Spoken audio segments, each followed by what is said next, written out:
मरीज सांस के लिए तड़प रहा है, ऑक्सीजन क्रैश हो रही है। चलिए इस क्रिटिकल इमरजेंसी को डिकोड करते हैं। हंता वायरस जैसे आउटब्रेक में वेंटिलेटर ही जिंदगी और मल्टी ऑर्गन फेलियर के बीच की इकलौती दीवार है। लेकिन मशीन को ऑन करने से पहले पेशेंट का रैपिड असेसमेंट करना लिटरली सबसे ज़रूरी स्टेप है। रैपिड हाइपोक्सिया या अचानक एआरडीएस, हालत बिगड़ने से पहले इन रेड फ्लैग्स को पहचानना बिल्कुल मैंडेटरी है। इसके बाद फोकस आता है एयरवे सिक्योर करने और वेंटिलेटर सेटिंग्स को फटाफट वेरीफाई करने पर। याद रखिए, सही ईटी ट्यूब प्लेसमेंट और कफ प्रेशर मॉनिटरिंग सच में सीधे जान बचा सकती है। अब ये नंबर देखिए, 6 ml पर kg।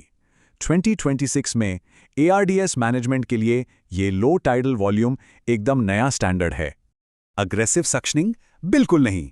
एयरबोर्न इन्फेक्शन रोकने के लिए अब क्लोज्ड सक्शन सिस्टम ही असली गेम चेंजर है। अब बात करते हैं आईसीयू के सबसे बड़े दुश्मन की, वेंटिलेटर एसोसिएटेड निमोनिया यानी वीएपी को कैसे रोकें।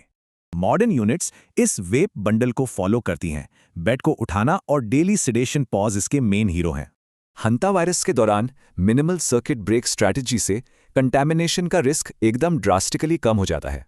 अब उन एडवांस्ड लाइफ सेविंग इंटरवेंशंस को समझते हैं जो सीवियर एआरडीएस मामलों में जादू की तरह काम करते हैं। प्रोन पोजिशनिंग यानी उल्टा लेटाना अब कोई ऑप्शन नहीं है।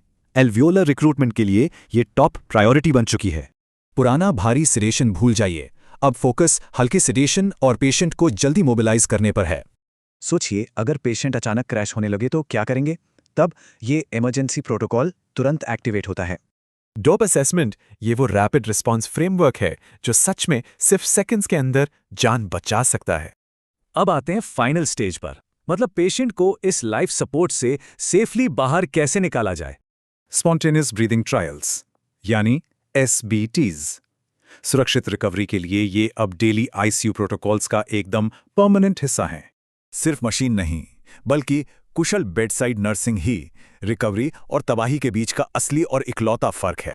तो सवाल यह है, क्या हमारे मेडिकल स्टाफ को फ्यूचर आउटब्रेक्स के लिए ऐसी एडवांस्ड ट्रेनिंग मिल रही है?